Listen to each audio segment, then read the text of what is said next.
안녕하세요. 박연미의 10미닛 박연미입니다. 자, 오늘은 수출입 통계가 나와서 한국의 수출 괜찮은 상황인 건지, 그리고 추경호 경제부총리가 이야기한 하반기에 정확히 얘기하면 한 10월쯤부터 괜찮을 거라는 그 말에는 근거가 있는 것인지 구체적으로 좀 알아보려고 합니다. 일단 우리 수출 상황이 어떠냐? 수출 상황 좋지 않습니다. 무역 적자가 5월까지 무려 295억 불. 이게 어느 정도 숫자냐면 작년이 연기준으로 최고치로 무역 적자가 컸던 해였는데 작년 1년 내내 본 무역 적자가 478억 불이었어요. 그런데 5월 20일까지의 누적된 무역 적자가 벌써 295억 4,800만 달러. 그러니까 작년이 연간 적자가 우리나라에서 통계내고 최대치였는데 그것의 62%가 이미 올해 발생을 했다. 5월 말도 안 됐는데요. 상황이 좋지 않습니다. 무역 수지는 14개월 연속 적자고요. 작년 3월부터 올해 4월까지 이미 적자. 5월도 5월 1일부터 20일까지 숫자도 이미 적자. 5월까지도 15개월 연속 적자라는 소식을 조만간 전해드리게 될 것 같은 그런 상황입니다. 수출은 7개월 넘게 마이너스가 이어지고 있는 상황인데, 그러면 이 무역 적자가 왜 이렇게 장기간 이어지고 있느냐? 이유는 간단합니다. 우리 수출에서 가장 첫손에 꼽게 되는 반도체가 안 팔리고요. 두 번째는 중국으로 가는 수출이 굉장히 저조합니다. 반도체는 우리 10대 수출 주요 품목 가운데 가장 중요한 품목인데 이게 5월 기준으로 봐도 1년 전 같은 달보다 36% 정도 줄었어요. 4월까지 그동안 어떻게 흘러왔느냐 시계열로 봐도 반도체 수출이 9개월 연속 감소세입니다. 다른 품목들도 전반적으로 좋지 않은데 특히 반도체가 잘 팔리지 않는다. 이게 걱정거리고, 중국은 국가 단위로 보자면 우리 수출의 4분의 1 정도를 차지하는 중요한 시장인데 중국으로 향하는 수출이 5월에도 23% 이상 감소했습니다.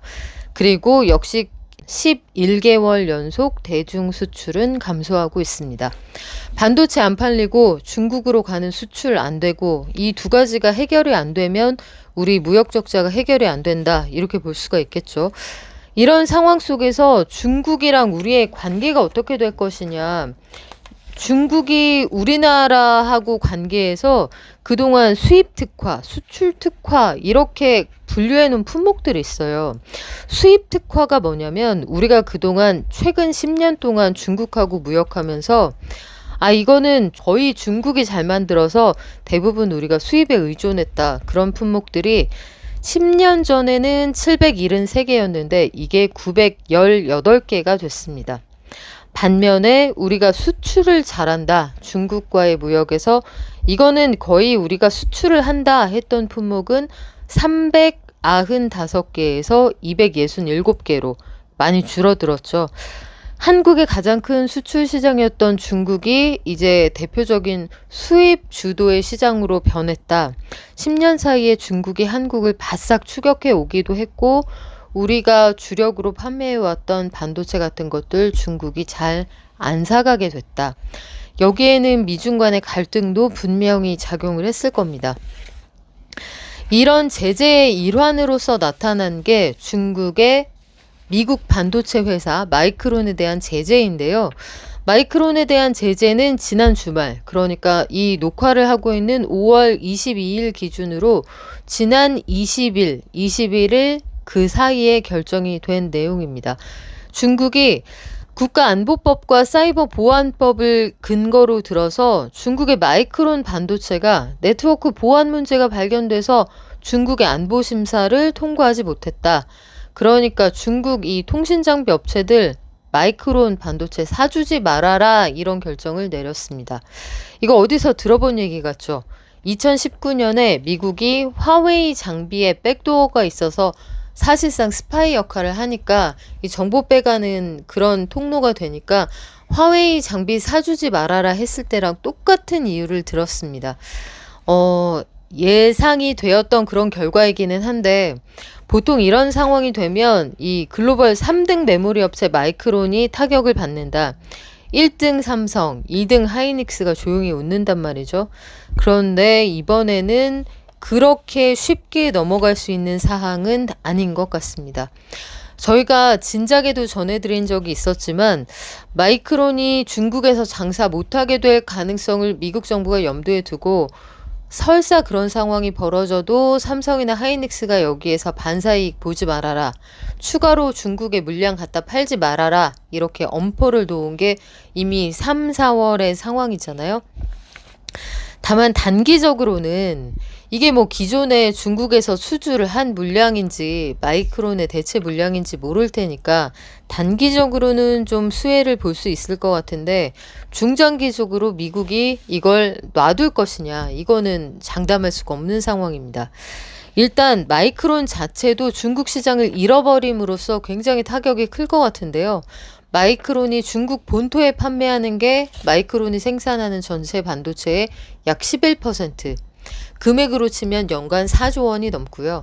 홍콩에 판매하는 거 전체 물량의 한 5% 정도 되니까 홍콩 포함 중국 시장에 판매하는 게 마이크론 전체 생산량의 대략 16% 정도 됩니다. 마이크론의 장사에도 굉장히 타격이 있을 것 같은데 그래서 마이크론의 1분기 매출이 1년 전 같은 기간하고 대비해서 53% 정도 줄었습니다.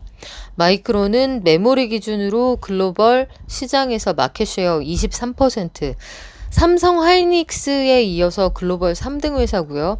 낸드 플래시 시장에서도 삼성 SK에 이어서 마이크론 MS가 12.3% 정도 되니까 이 회사에게도 중국은 굉장히 중요한 시장인데 요걸 잃어버린다. 아마 만만치 않은 타격일 겁니다.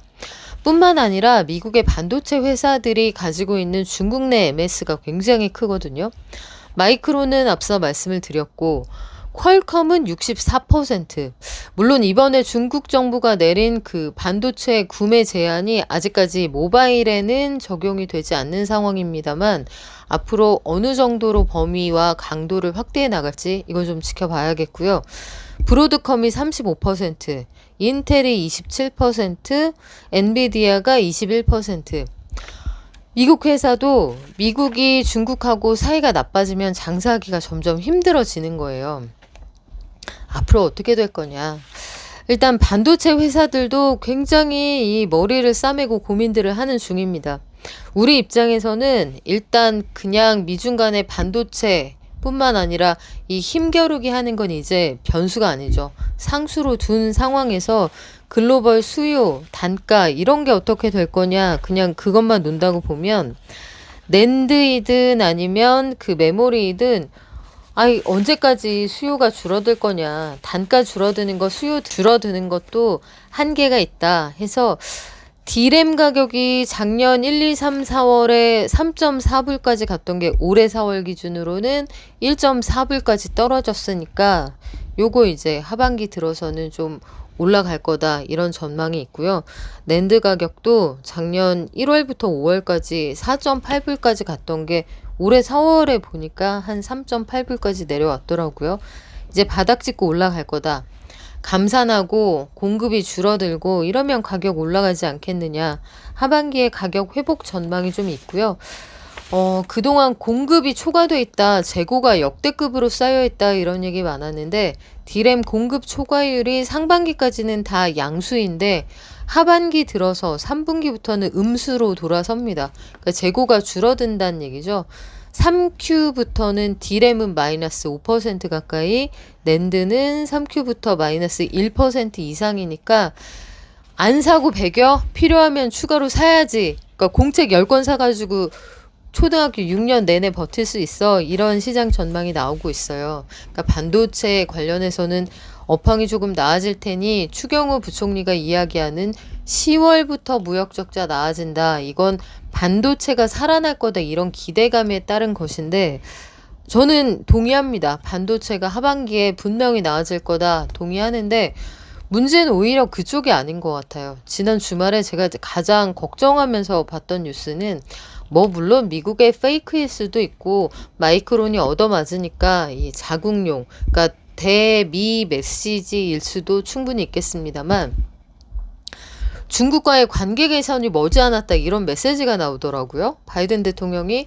중국과 조만간 해빙 무드가 조성될 거다 이런 얘기를 해서 중간에 껴있는 우리나라만 이 황당해지는 거 아닌가 이런 걱정도 좀 되던데 글로벌 자영업자들의 살 길은 등거리 외교라는 점 다시 한번 강조하게 되고요. 우리한테 제일 중요한 건 한국의 국익입니다. 이 점을 잊지 말아야 되겠죠. 무역 적자가 참 걱정스럽다는 점 말씀드리면서 무역 적자는 경상수지 적자랑은 좀 다릅니다. 경상수지는 뭐 통관 기준은 아니고 소유권 이전 기준이니까 요거는 조금 더 지켜보시죠. 상황 전개되면 다시 한번 말씀드리겠습니다. 지금까지 박연미의 10미닛 박연미였습니다. 구독, 좋아요, 댓글 알림 부탁드릴게요.